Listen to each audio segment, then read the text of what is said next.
बिस्मिल्लाहिर्रहमानिर्रहीम। अस्सलाम वालेकुम students, welcome to my YouTube channel of arc teaching zone. बच्चों, हम लोग पढ़ रहे हैं 11th क्लास फिजिक्स का न्यू सिलेबस, जिसमें आज का हमारा आर्टिकल है स्पेशल थ्योरी ऑफ रिलेटिविटी के मतलब, जिसमें हम लोग देखेंगे कि मैस और एनर्जी का जो तामुल है, जो मैस को हम लोग किस तरह से एनर्जी में कन्वर्ट कर सकते हैं, ये चीजें आज के लेक्चर में हम लोग डिस्कस करेंगे। अभी तक आप लोगों ने हमारे यूट्यूब चैनल को सब्सक्राइब नहीं किया तो इसको लाजमी सब्सक्राइब कर लीजिएगा। लाइक कमेंट और शेयर करना मत भूलिएगा, ताकि इस चैनल की जितनी भी educational videos on the base of the new lecture आप लोग इस चैनल पर फ्रीली उसको वॉच कर सकें, समझ सकें और अपने क्वेश्चंस के मतलब आंसर पूछ सकें। तो चलें बच्चे, आज के टॉपिक को शुरू करते हैं। बच्चे, आज का टॉपिक नहायत ही आसान लफ्जों में इस्तेमाल हुआ और नहायत ही आसान एक्सप्लेनेशन में बयान किया गया टॉपिक है। इसमें जस्ट आप लोगों ने ये बताना किस तरह से हम लोग equivalence between the mass and energy, mass और एनर्जी का रिलेशन, मैस को किस तरह से एनर्जी में कन्वर्ट कर सकते हैं और किस तरह से उसकी तकनीक कर सकते हैं। यहाँ पर हम लोग देखने वाले हैं कि किस तरह से मोशन वाले मैस को और किस तरह से रेस्ट वाले मैस को एक दूसरे से डिफर किया गया है। पहले मैं आपको सिंपल मैथमेटिकली तरीके से और सिंपल स्टेटमेंट्स की मदद से दिखाता हूं, और दूसरा आप लोगों को मैं यहाँ पर होने वाली जो चेंजिंग है और जो इसका इफेक्ट है उसके बारे में दिखाऊंगा।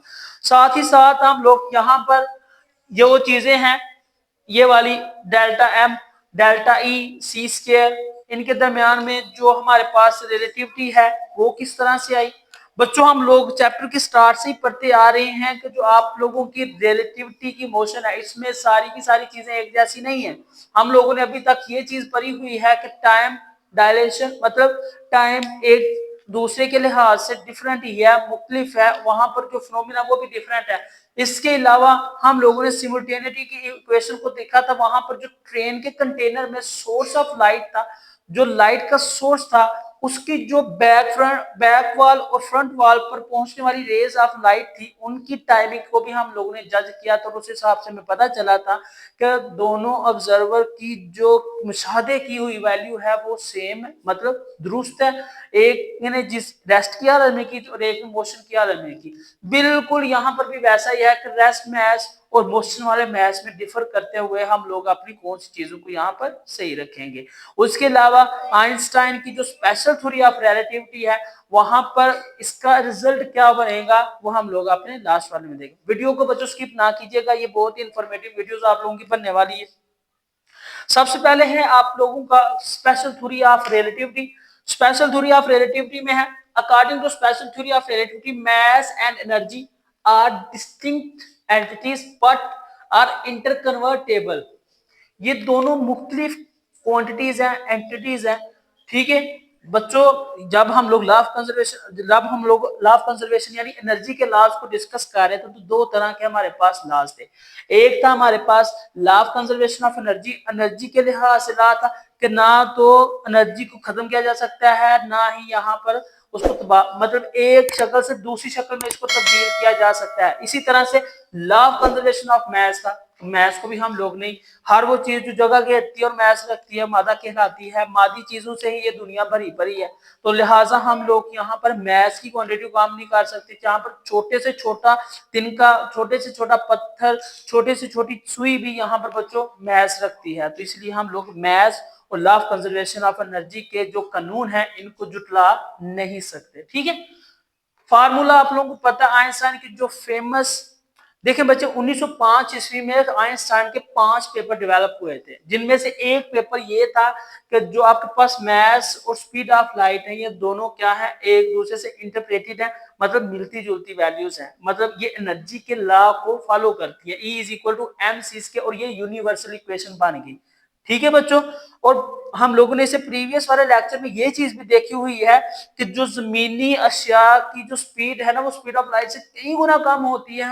इसलिए हम लोग न्यूटन के लॉ वैलिड कर सकते हैं, लेकिन स्पेशल थ्योरी ऑफ रिलेटिविटी को अर्थ पर नहीं कर सकते, क्योंकि यहाँ पर जो ऑब्जेक्ट्स हैं इनकी स्पीड बहुत ही कम है। और जो स्पेशल थ्योरी ऑफ रिलेटिविटी है वो ज्यादातर किसके ऊपर मबनी है, लाइट, स्पीड ऑफ लाइट के ऊपर। ठीक है, चलें हम लोग अपना मैथमेटिकल इक्वेशन यहां से स्टार्ट करते हैं। हम लोगों ने क्या करना है बच्चों, हम लोगों ने देखना है किस तरह से इक्विवेलेंसी है मैस और एनर्जी में। तो यहाँ पर देखिए बच्चों, यहाँ पर जो मैस है ना, ये depends upon the speed of the object. जो वहां पर स्पीड ऑफ ऑब्जेक्ट है ये उसके ऊपर डिपेंड करता है। यहाँ पर फर्ज करें आपके पास मैस ही रेस्ट की हालत में, तो यहाँ पर जो फिर उसकी एनर्जी होगी वो क्या होगी, वो भी बच्चे रेस्ट की हालत में होगी। लिहाजा हम लोग कहेंगे at rest energy equivalent of an object have mass m not. ठीक है, यहां पर जो आपके पास एनर्जी होगी और जो रेस्ट मैस की बात कर रहे हैं, rest energy equivalent of the object mass is m naught, वो क्या होगा बच्चे आप लोगों के लिए m नॉट होगा। तो क्या होगा, E naught is equal to m naught c square. तो यहां पर जो रेस्ट मैस एनर्जी होगी वो किसके इक्वल आ जाएगी बच्चों, E naught is equal to m naught c square के इक्वल आ जाएगी। Get it.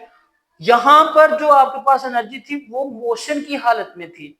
जिस तरह से ऑब्जर्वर सैटेलाइट्स में बैठकर मूव कर रहा था और वहां पर टाइम डायलेशन को कवरेज कर रहा था, और इसी तरह से एक ऑब्जर्वर बाहर जमीन के ऊपर खड़ा होकर रेस्ट की हालत में उसको ऑब्जर्व कर रहा था, तो उस लिहाज से वो क्या था, रिलेटिव में था, और दूसरे के लिहाज से मोशन में था।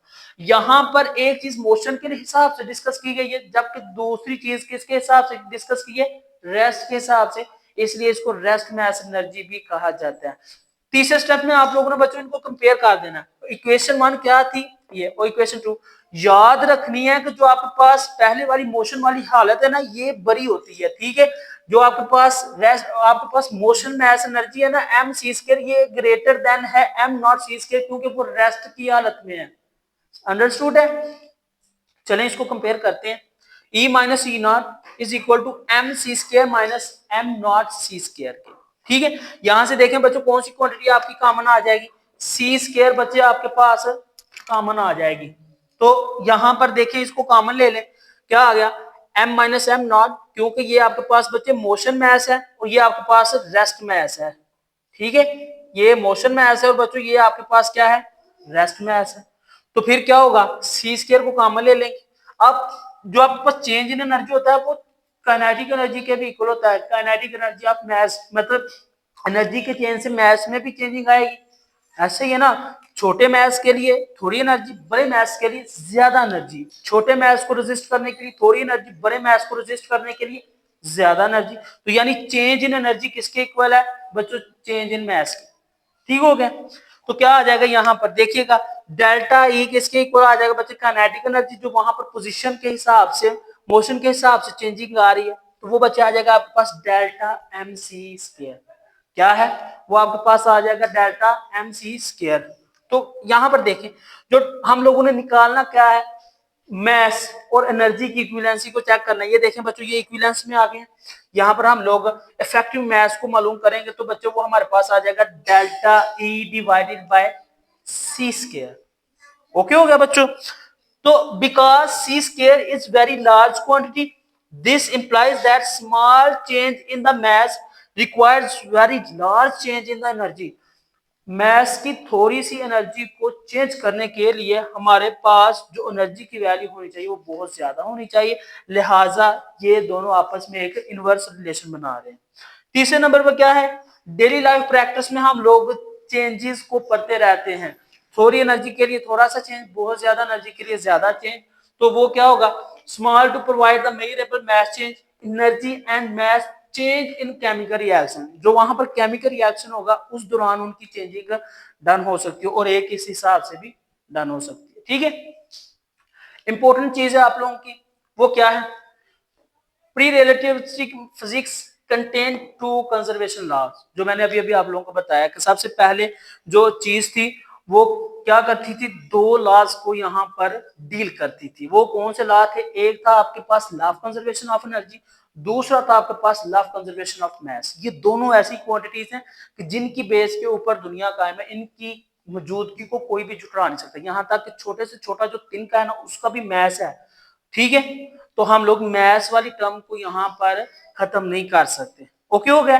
तो क्या होगा, these two laws appears that they are very independent, they are independent of the each other through relative, they are melt together in one principle। इनको जब आप लोग मेल करेंगे तो बच्चों ये एक प्रिंसिपल में कन्वर्ट हो सकते हैं। ठीक है, ये था बच्चे आप लोगों का शॉर्ट सा topic special theory of relativity का, जिसमें हम लोग देख रहे थे कि equivalency between the mass and energy किस तरह से आती है। अब बच्चों हम लोग इसकी दूसरी टर्म की तरफ आ जाए, जो मैंने कहा था, मैंने आप लोगों को लास्ट में बताऊंगा। बच्चों वो स्पेशल थ्योरी ऑफ रिलेटिविटी का मतलब है, देखिए बच्चों, जब मोशन की हालत में थी ना, तो फिर आपके पास जो एनर्जी की वैल्यू थी ना, वो थी आपके पास बच्चों E square is equal to p square c square plus m square और साथ में सी की पावर 4। ये थी मोशन की हालत में इसकी एनर्जी। ठीक हो गया। लेकिन जब हमारे पास ये आ गई बात रेस्ट की, जब हम लोग इसको रेस्ट में कंसीडर करेंगे, तो बच्चे जो ये जो आपके पास पी क्या है आपके बच्चों, पी आपके पास मोमेंटम है। क्या है? ये आपके पास मोमेंटम की वैल्यू है। मोमेंटम की वैल्यू में ये चीज दिखाई जाएगी कि आपके पास ये चीज असल में मोशन में कब होगी, मोशन से फिर मोमेंटम में कब आई। ठीक है। जब हमारे पास यहाँ पर रेस्ट की बात कर रहे हैं ना, तो हमारे पास जो पी होगा बच्चों ये जीरो हो जाएगा। पी क्या हो जाएगा हमारे पास? जीरो हो जाएगा। लिहाजा जो एनर्जी की वैल्यू है इसके, वो क्या आ जाएगी? जीरो सी square plus m square c की पावर 4 आ जाएगा। तो ये आ जाएगा बच्चों E square is equal to m square c की पावर 4। इसको बच्चों इक्विवेलेंट करने के लिए मैं क्या करूंगा? Take square root on both side, मैं दोनों साइडों का बच्चों स्क्वायर रूट ले लूंगा। तो क्या आ जाएगा? E square is equal to m square c की पावर 4। ये कैंसिल हो जाएगा। मुतलका इक्वेशन जो आप लोगों के पास आएगी वो बच्चों आ जाएगी ई इज इक्वल टू ये स्क्वायर इसके साथ एम, और ये बच्चों एक स्क्वायर इसका आ जाएगी e is equal to m c square. That's will be the known as the equation, relative equation of motion with respect to at rest position. अच्छा, तो बच्चों ये था आज का आप लोगों का शॉर्ट सा टॉपिक, जिसमें हम लोगों ने इसका कंपैरिजेटिव और कंपेटेटिव जो फार्मूला था, जो असल में फार्मूला था, वो भी देख लिया, और जहां से हमने इसको रेस्ट मास एनर्जी की शक्ल में किया था वो चीज भी डिस्कस कर ली। आई होपफुली आप लोगों को अंडरस्टैंडिंग होगी। मजीद इन्फॉर्मेशन के लिए अगर आप लोगों को क्वेश्चन समझ में ना आए कोई, तो वो आप लोगों ने कमेंट सेक्शन में लाजमी पूछना है। अभी तक आप लोगों ने हमारे चैनल को सब्सक्राइब नहीं किया तो इसको लाजमी सब्सक्राइब कर लीजिएगा। लाइक कमेंट और शेयर करना मत भूलिएगा, ताकि इस चैनल की जितनी भी educational videos on the base of the new lecture you can get it freely on the YouTube channel of आप टीचिंग जोन। मजीद मालूमात के लिए हमारे साथ जुड़े रहिएगा। इंशाल्लाह नेक्स्ट लेक्चर में हम लोग इसके मजीद टॉपिक्स पर बात करेंगे। तब तक के लिए मुझे दे इजाजत। अल्लाह हाफिज।